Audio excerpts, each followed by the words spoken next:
Bang! Neeves Knives. I'm Jared, and today we are going to do some freehand knife sharpening on this knife, the Wiha Starboy. And at the end of the video, we are going to talk about sharpening the Tucson TS162 in S90V. The Starboy is in RWL34. Let's get to sharpening. Okay, so I'm sharpening on my VENEV diamond stones. I got the 3 stones set here. Same kind of stones that I recommended to you guys for the work sharp attachment from Gritomatic. Now, these are the Benchstones 3x8. These are the Dragon series. The Dragon series is just the resin bonded diamonds are thicker than the Phoenix series. I've had both. Both are incredible. I do prefer the Dragons. This is just soap and water. Dish soap and water. I put enough in there so when I start shaking it, you can hear the water stop splashing around because the bubbles expand. I find that's good enough. I've already sharpened the 162. I did that this morning before work. We're going to start on the Starboy. And what I'm going to do right now is I already know what angle I want to sharpen it at.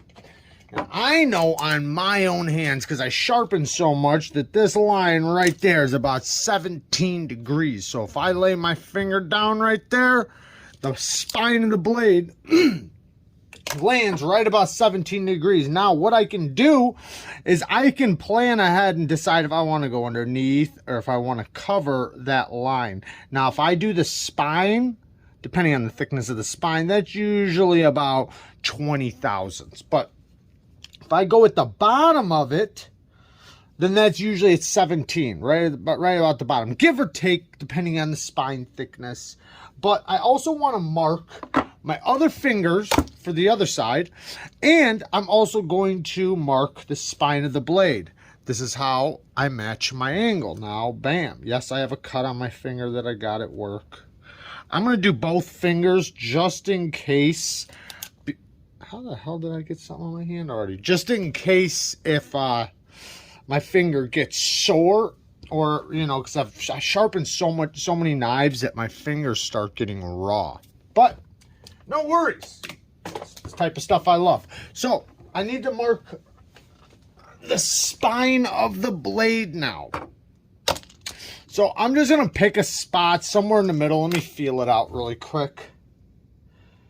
It seems about good right there. I might actually lift up my angle just a little bit, or use the top of it, because it felt a little low on this one.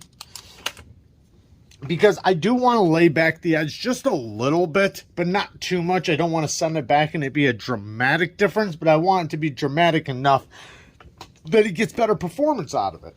Because, you know, lowering the angle will give you better edge retention. So what I'm going to do is I'm just going to give it one little swipe. And what I'm going to do is I'm going to cover it, because I can always go lower. Lower is going to make a bigger bevel. Higher is going to make a smaller bevel. So I'm going to check it right there. My bench is a little, there we go. Can you guys see that? Yeah, you guys can see that. Now I'll fast forward through a little bit of this. Why is this? My table's starting to flex. I'm going to have to get a new bench soon from so much moisture. All right, let's test that.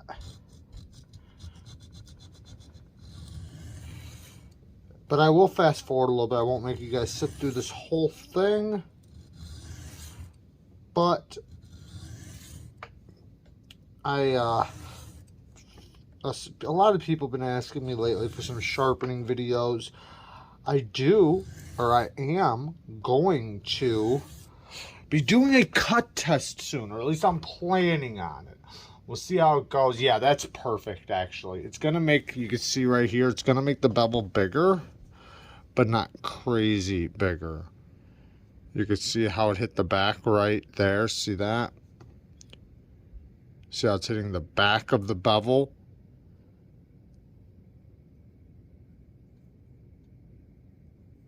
So that looks like it'll work out good. Now, I'm planning on doing a cut test video. I got the cardboard. I got everything ready for it for Civivi's 14C28M. By the way, this steel right here is RWL34. Now, I've had pretty good results with RWL34. Usually I like to do it at a medium grit. Sometimes it does good at a fine or a high grit. Sometimes I have to finish it on a ceramic ultra fine for it to have any bite. I just don't think the edge lasts as good sometimes with a polish. Just kind of depends. Depends on the heat treat. There's so many variables. I hate making blanket statements. Sometimes I'm willing to, like when I'm talking about like CPM 154 you know, a couple other steels. But the reason why is because I've done them so much and I've never had any other result but the results I've had. But now it's kind of in the way of my arm, but trying to get up close footage of sharpening can be difficult.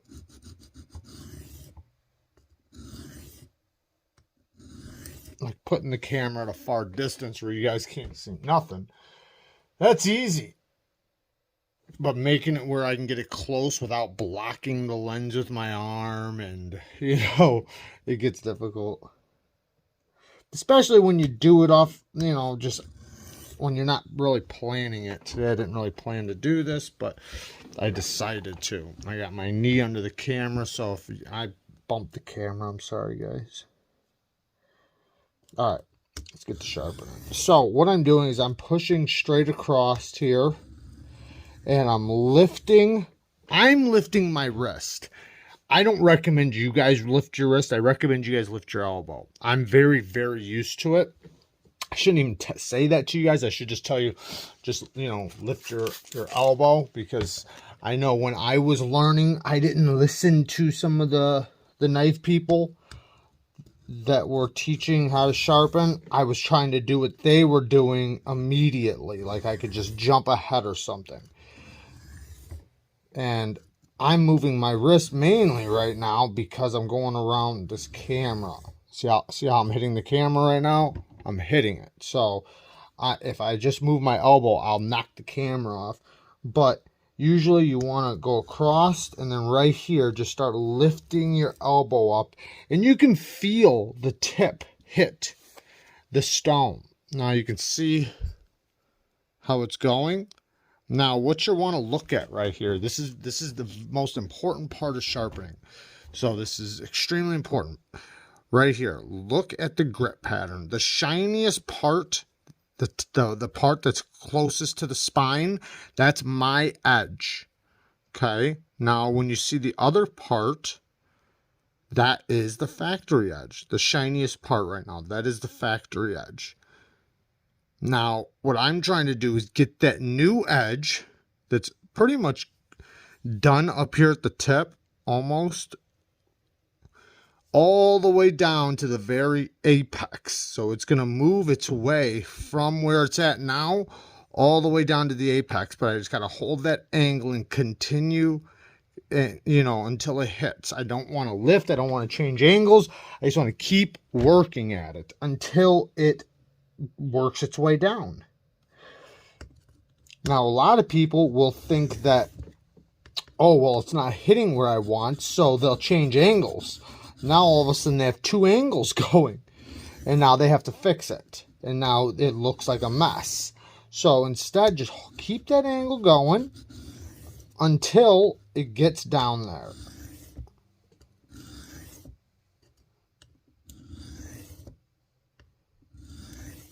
Consistency is key. Try to lay it back down on the stone the exact same way every time.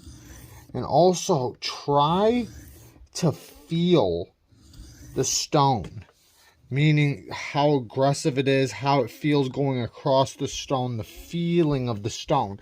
Because the more you understand how it feels, the more you can read it and listen to it, and it'll tell you when you're holding your angle, when you're not, when you're getting an apex, all those things.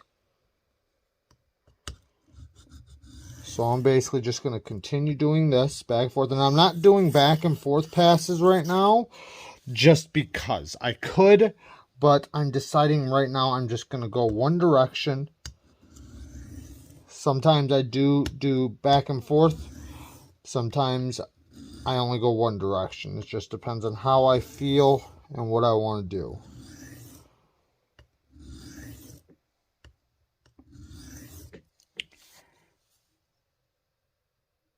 All right, I'm going to pause and we'll come back in a second.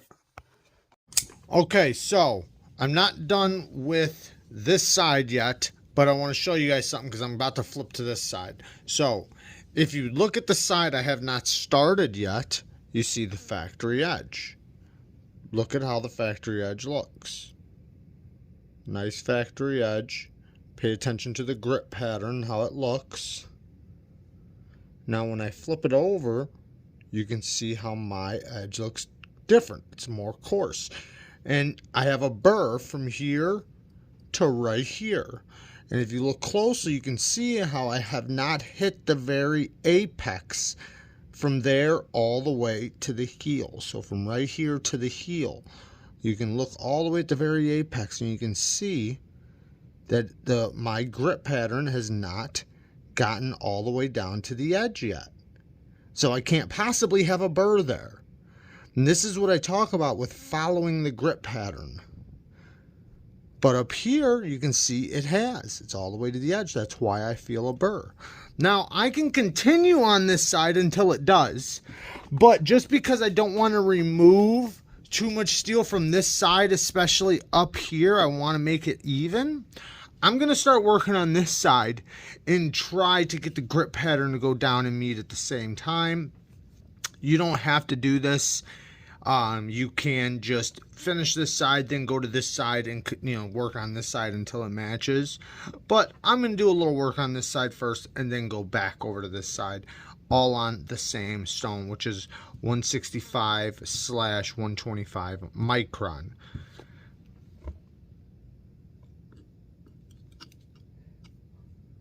Now, sometimes you might see me go like this. I'll do a trailing pass. What I'm doing is I'm knocking off the burr. So, like right there at the tip, I have a little bit of a burr, but it's not a big deal right now because it's not big. But when I do get a big burr, sometimes you'll see me do that.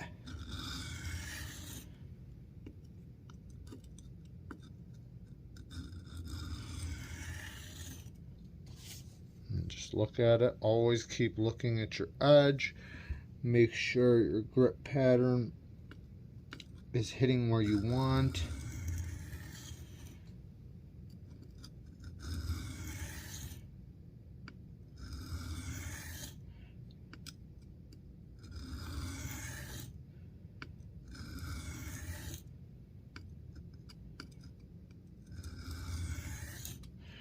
Pressure. How much pressure am I putting?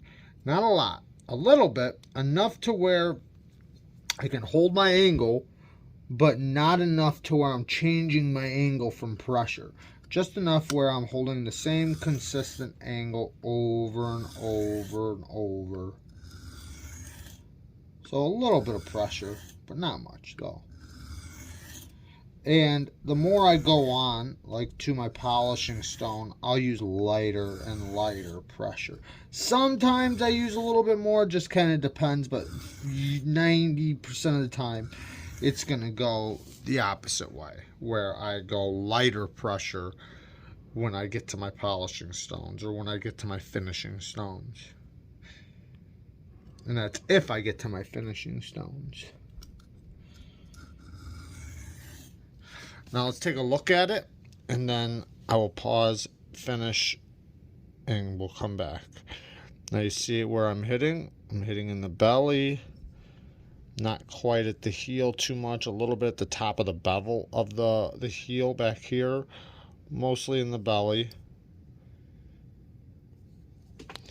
Cameras do not like edges for some reason. but you can see where I haven't hit yet. So I'm going to continue this, and you guys will come back here in a few minutes. Okay, so I got this side finished up, and I'm going back to the original side. You can see how nice and flat, if it'll show up, how flat the bevel is. It's a little dirty, but you can see the grip pattern goes all the way down to the very apex of the edge. And I have a burr all the way up and down. Bigger up in here, but still. So now I need to finish this side and get the bottom of this, the heel of the blade, to reach the very apex. So this is where I'm going to do the trailing point to knock off my burr. You don't have to. You can use a ceramic rod, or you can just go for it, meaning just start sharpening. I am going to knock it off by getting my angle and doing a trailing point. Now my burr is knocked off. I'm going to hit the camera. Trying so hard not to hit the camera. I got a little burr right there. That's why when I started going like this, it kind of stopped me right there. It's because there was a little bit more burr right there. Now it's gone though. So technically this is probably more like an 18 degree angle, maybe 19, about 18, because I'm not at the bottom of this line. I'm right smack at the top of it. And if I was using, like I said, the bottom of the knife, I'm using the top, right at the top of that line. So that's probably about 18 degrees per side. And now I'm going to finish this heel off, and then my burr will be back on this side when I get to my next stone. We'll follow up there. Okay, so we have a little trouble. It's not like anything a big deal. So the bottom of the heel, you know, I had to spend a lot of time getting this out, and it's because when they sharpen it at the factory, they hit it at a different angle from here to here, mostly right there. That happens all the time, and then you gotta sharpen it out, but it's very difficult because the angle is so weird that your stone just rolls right over the top of it until you sharpen it all the way out. Now the tip almost matches perfectly. I'm gonna adjust my sharpening. It's very close, but you can see this side is a lot smaller than this side. So, you know, I'll adjust on the next stone. We're gonna flip right now to the next stone and start working on it. But you know what I'm gonna have to do for that tip is I'm gonna have to lean it a little bit. What do I mean by lean it?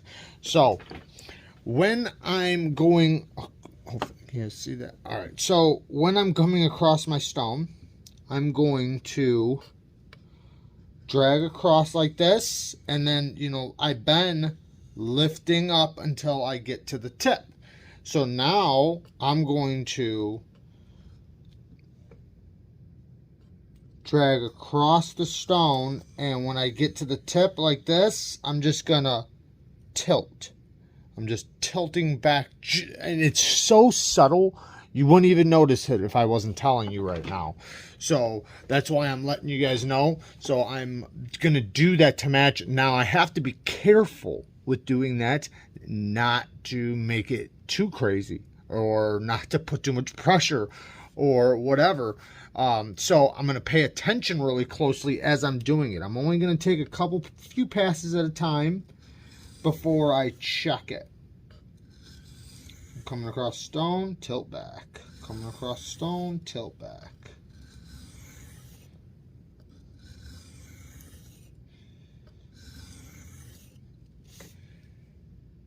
And, you know, it's not just going to work with a couple passes, but it will slowly start getting bigger. But what I want to do is I want to make sure it is getting bigger, make sure everything lines up good, and make sure that it starts evening out, and it will. And if it's not perfect at the end, you know, it is what it is. It'll still work the exact same, and then on the next sharpening it can be matched up. I don't remember if it was off from the factory. Might have been, might not have been. It might have been me. I'm not positive. Most likely it was off from the factory, but regardless, we're here now, and we're gonna match it up as close as possible. And like I said, it'll still work the exact same. That tiny little difference right there, that's mostly just a visual thing. And it's nothing functional about it.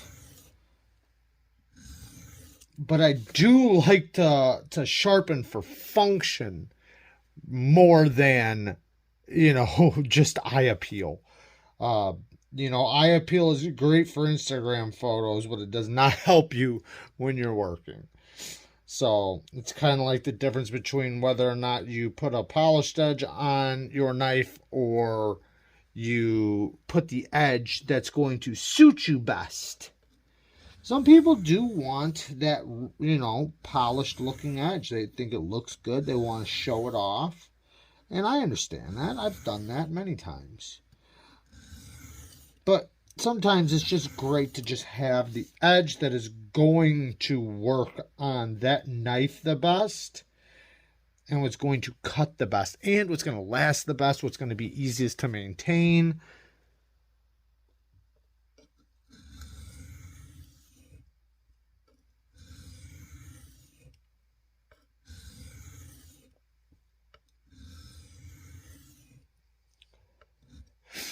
All right. I'll come back when I get to the other side because this is taking entirely way too long.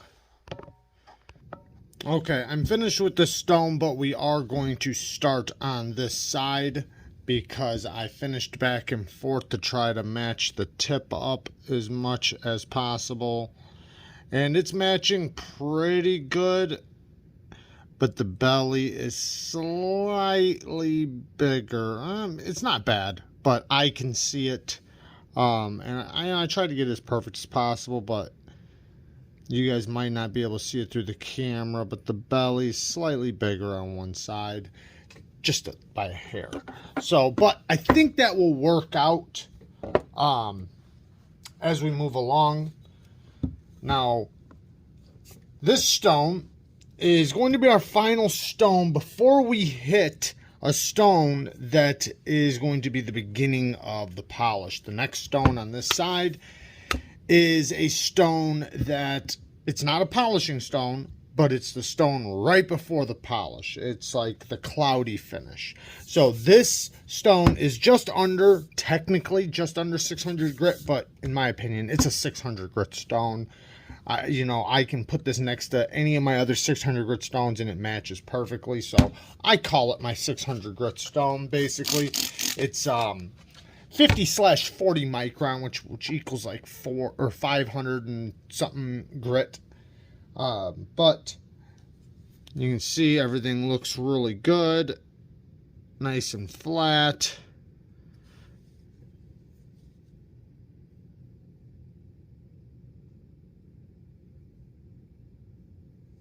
I know the camera hates a reflection, so I apologize for the blurriness, but let's get to it. So I'm going to do a trailing pass to knock the burr off, because I do have a burr on this side. Bam. No.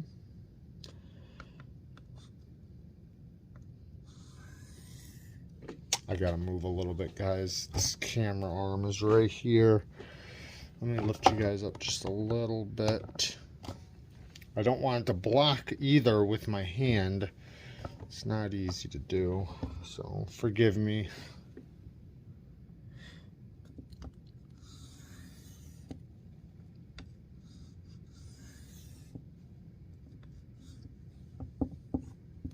And I gotta put this stone. I wish I could just put the stone anywhere right now, but that little bit of movement will mess me up. I just need to get a new desk.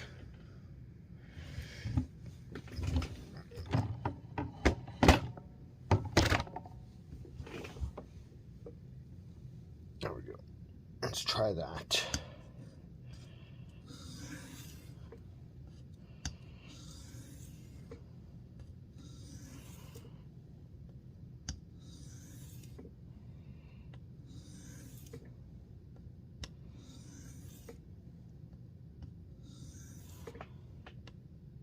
And why you see me double tapping is I'm making sure, because I can feel when I'm off, and I can feel when I land perfectly on my angle.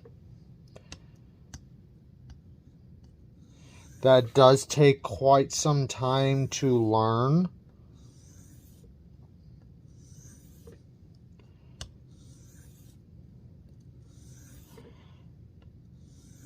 But after a while, it's just second nature. And you can see how nice my bevel's coming out.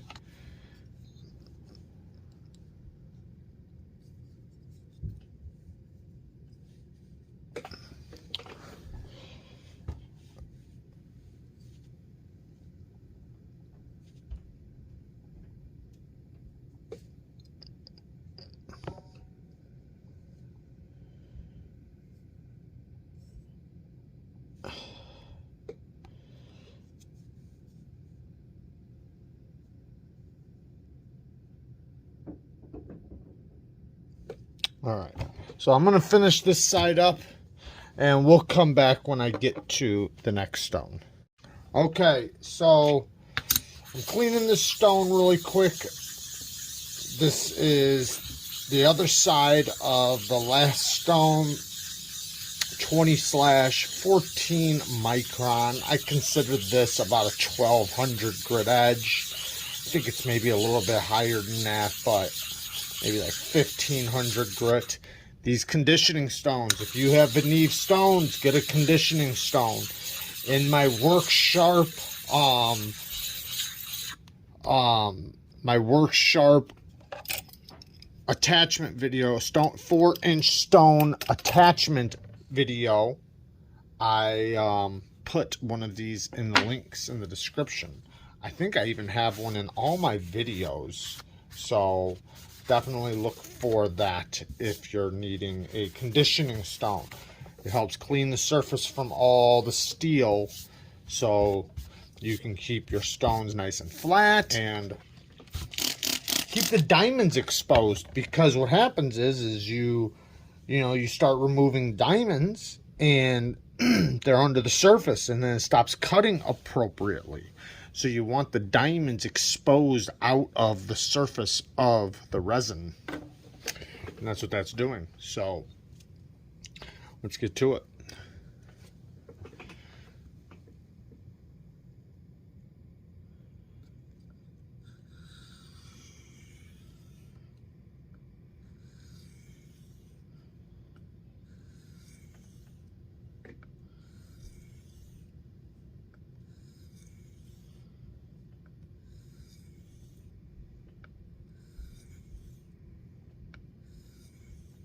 I might skip the next stone recording. I'm going to use it, but and then you guys, I will just come back at the last stone because this video is taking so long.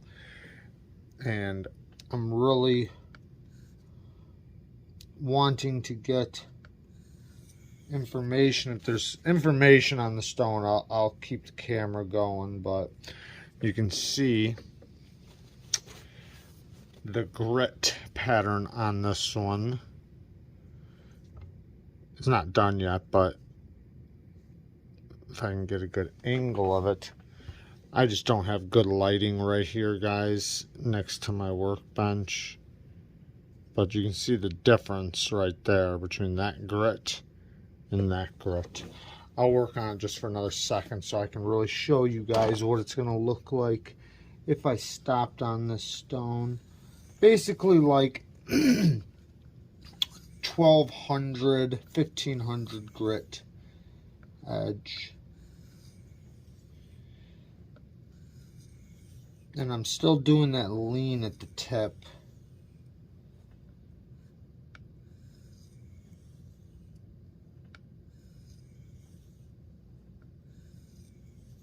This stone though does not have nowhere near the feedback of the other ones.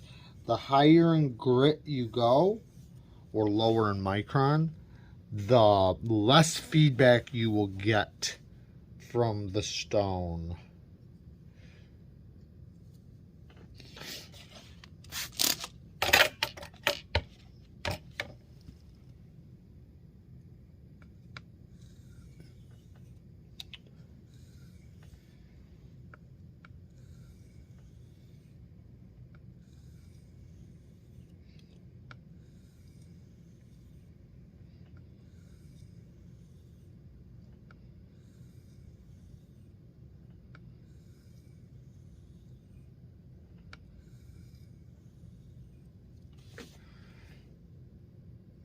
Let's take a look at it really quick, and then we'll meet back up at the last stone.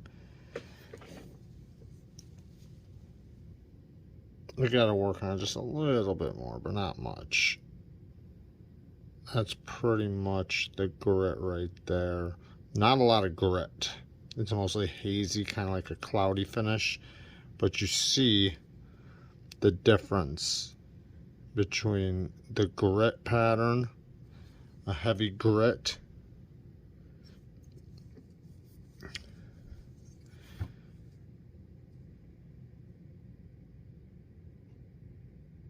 and almost no grit. Alright guys, we'll continue back at the next, or at the final stone, at the polishing stone, and you'll get to see it polish up. Okay, so I decided to actually show you guys the next stone, and I won't show you the last stone, but I'll show you the results at the end, only because I wanted to show you guys the difference between the hazy finish to the polished finish. So here is the, let me wipe it off. So here is the end of the last stone, so you can kind of see the difference between like a 1200 grit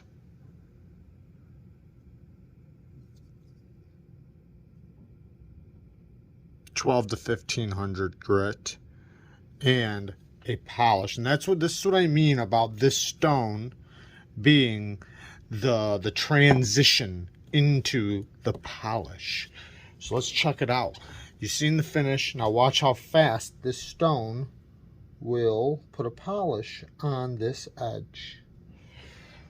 Make sure I get it right. Now this is very important too, because this is where I want to say a couple things actually. So one thing, you are going to have to condition these a lot more often, sometimes a couple times in between just one edge, sometimes not, just depends on how fast it goes, and the steel, heat treat, so on and so forth. Some steels polish up easier than others. Next thing, you don't want a lot of pressure on these. Like I was saying, lighter and lighter pressure. Sometimes you might, it does depend, but RWL 34 polishes up really easily, so I won't need it. Next thing, how do you know, like, because I said that this doesn't have as much feedback. What does that mean? What does feedback mean? So if you listen to this, do you hear that? It sounds really coarse, right? Now listen to this. Oh, maybe this isn't a good indicator.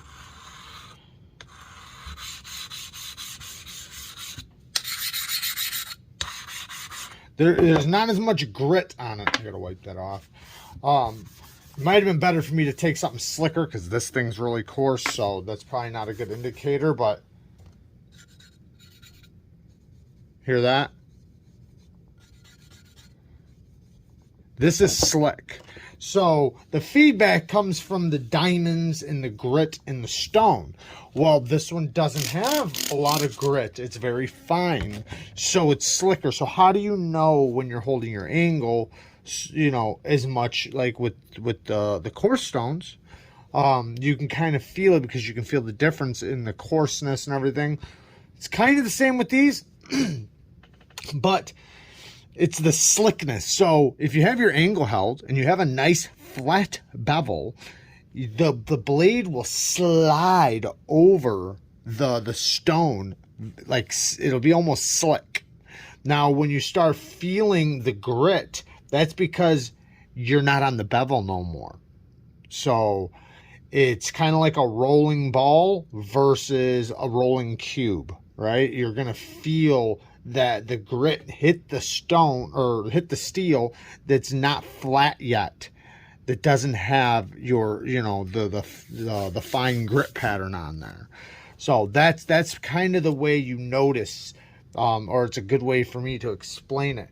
Now another thing is, sometimes if your edge is really flat, you can actually feel it sucking to the stone, more so on a ceramic than a VENEV, but you can kind of feel it suctioning to it, kind of like if you take a suction cup and put it on a flat surface, same thing, or anything flat for that matter onto a flat surface that's completely flat.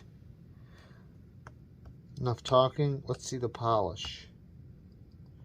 Oh, you know what? I gotta trail it off. So now there's probably a burr on here. I want to wipe that off. The reason why is because it'll scratch my nice finish. Yeah, it moved over. All right, let's do it. I can actually feel that it folded back over to this side when I did that.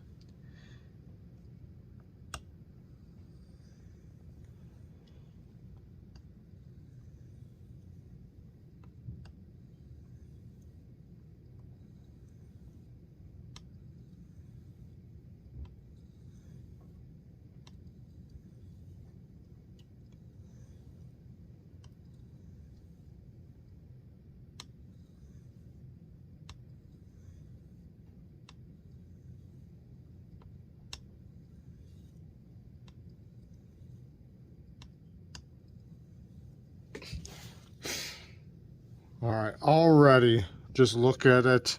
Now it's not done, but I'm just trying to show you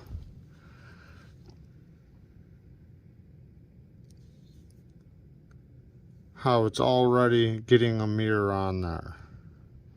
See the mirror? Now watch when it folds. It's so dirty, it's hard to do this. You can see the mirror on there versus the other side, which is not so mirror, it's more hazy. So it's already polishing up really good. Still got some hazy spots, but we'll get that. And it's still dirty, that's another thing. But we're gonna work that out. Let's spray it again. I know this is a long video, guys. I did not mean for it to be this long. I just got so much information I like to give you guys that I think is very important. I don't try to tell you guys things I don't think is important for you to know. And I've done so many videos on so many topics, questions, and step-by-step videos, and you know, how to tell if you had a burr. I mean, just every type of sharpening video imaginable. So it's like I feel like I got most of the questions, or a lot of the questions answered. Now that doesn't mean I won't that doesn't mean I'm not gonna redo those videos, or that I'm not gonna go back to any of them, because I will. But sometimes the questions get very deep, and it's, you know, it's like it's you know the basics, you know the little things that are required or whatever, and it's the really in-depth questions that you have. And I understand, because I had the same questions at one time.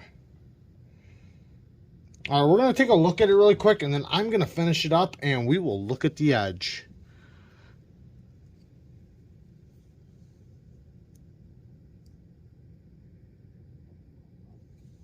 I know it doesn't like the damn camera. Mirror edges hate cameras, guys. They hate them. They really do. And it's pretty much a mirror edge, this grit. It's just, it's kind of dirty, but you can see it if it'll.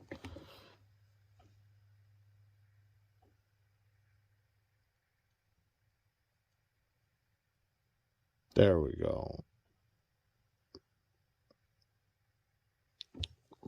Let's get this finished up so we can check them out. All right, so let's take a look at these edges now. Here is the Tucson TS162 with a mirror polished 5000 grit edge. Now, the only issue I had with this one, well, one problem with polished edges is they do smudge very easily, but it got extremely sharp. Let me get a piece of paper really quick. It is very, very sharp. However, the one little issue I had is the tip does not match. And it is the grind. I'll show you. I can actually show you, but it is very, very sharp. I'm trying to see through the camera while I'm doing this, but it is incredibly sharp. It has a lot of bite, so the edge came out really good. S90V takes a really, really good edge. It's just, it's got those carbites that just, it gets very aggressive with, or it can be very aggressive with a mirror polished edge. Now, or with a medium grit, either way, right? It takes a really good edge. But if you look at the tip here, you'll see how big it is on this side and how much smaller it is on this side. Now, if you look at the swedge up top, you can actually see how this swedge is bigger. And I know this is just the swedge, but this is a good indication of the grind too. You can see the swedge goes all the way past the tip. Well, you know, if I didn't sharpen it. This one ends, dang it, come on, early. Now, you know, that's the top swedge. That isn't the grind, but I'm guessing that, you know, however their system is with that, they just happen to get off a little bit on one side and made it a little thinner on one side. Not a big deal. It's not at all. Doesn't change anything from the function. And it's, you know, it's not like it just stands out like crazy. All the rest looks really good, you know. So this one came out really good. Happy with it. Very sharp. The heat treat, I mean, it felt good on the stone. It deburred really good. All those things. Now, S90V and M390 from Tucson doesn't get the best cut test results, but it's also not horrifying. It's not horrible, especially for the price you're paying for these. So, I mean, the same knife in 154 CM or sorry, S30V or S35VN, I mean, you'd be paying the same price and, you know, you're getting better edge retention than that. What I'm trying to say is that you would still pay that price, even if it wasn't S90V. You know, it's kind of just a topper that you're getting S90V and everything S90V brings, just not quite the edge retention you would get maybe from certain companies that have been doing S90V for a long time. Now, here is the Wiha Starboy. This one came out really good. It RWL 34. It took a very nice edge. Let me grab another piece of paper. Very, very sharp. Very, very nippy. It still has a lot of bite to it. Now, I've had RWL 34 that did not have a good bite after a polished edge. I've actually had that a few times. Now, this piece of paper does not have any indication of the bite. You can actually feel that, you know, like when when you touch it, you can feel. I usually do it like this with my thumb, but I can tell if it's aggressive or not. You know, if you're not willing to slide your fingers back and forth on it, then it's got bite. That's basically a good indicator. But if you're willing to just kind of just roll your fingers back and forth on the edge, you know, it can be considered sharp. Like, it'll cut through things, it'll cut through paper, but it's just, it doesn't have bite. But let's take a look at it.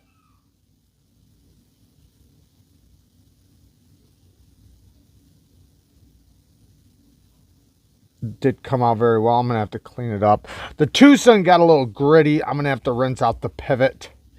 That sometimes happens after sharpening, but the tip one coming out good.